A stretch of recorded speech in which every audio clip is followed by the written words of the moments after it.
বাচ্চাদেরকে বাহিরের জিনিস খাওয়ানো যদিও ঠিক না, তবে আজকে লুসানের 3.5 বছর হওয়ার পর ওকে পিৎজা আর বার্গার খাওয়াতে নিয়ে গেলাম লাইভ পিৎজাতে।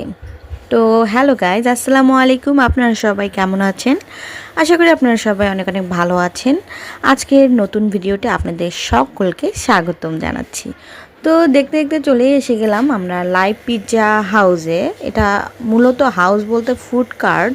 তো অনেক সুন্দর করে তারা গরম গরম পিৎজা বানিয়ে দেয় এবং ডেলিভারিও দেয়। তো অনেক সুন্দর, টাটকা জন্য অনেক সুন্দর লেগেছে পিৎজাটা খেতে। তারপর আমরা আরও অনেক কিছু করলাম। তো যাই হোক, দেখতে থাকেন আর আমি একটু আপনাদের সঙ্গে কিছু কথা শেয়ার করি। আশা করি আপনাদের ভালো লাগবে।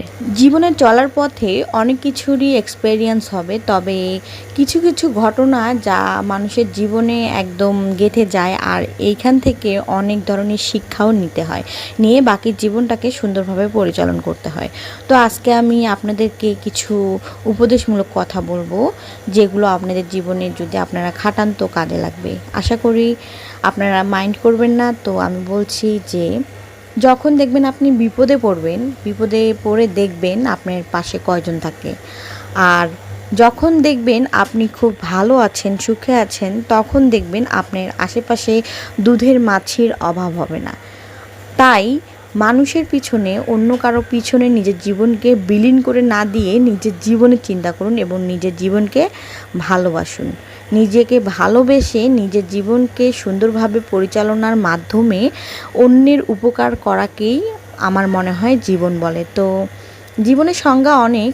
জীবন মানে যন্ত্রণা, অনেকে বলতে পারে। জীবন মানে ব্যর্থতা, জীবন মানে অশান্তি, জীবন মানে সুখ, জীবন মানে শান্তি, জীবন মানে এক্সপিরিয়েন্স।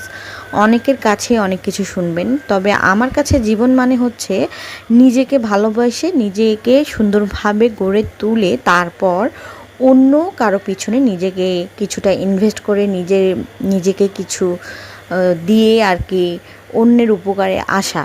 তো অন্যের উপকারে আসলে অবশ্যই আপনি তার কাছে ফিডব্যাক আশা করবেন না, ফিডব্যাক কখনোই পাবেন না। যদি উপকারে যান তবে ফিডব্যাক আশা করবেন তো আপনার উপরওয়ালার কাছে, মানুষের কাছে না। তাই আমি এই কাজটা করি, যদি কারো উপকারে আসি তবে আমি তার কাছে কোনো ফিডব্যাক আশা করি না।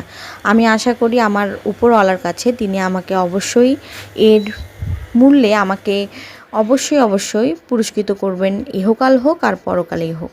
তো এই দেখতে দেখতে অনেক কথা বলে ফেললাম। আপনারাও দেখছেন আমরা সুন্দর করে পিৎজা টিৎজা খেয়ে এখন পিৎজা বার্গারটা পার্সেল নিয়ে চাটা খেয়ে চলে আসতেছি। তো আজ এই পর্যন্তই, ভালো থাকবেন।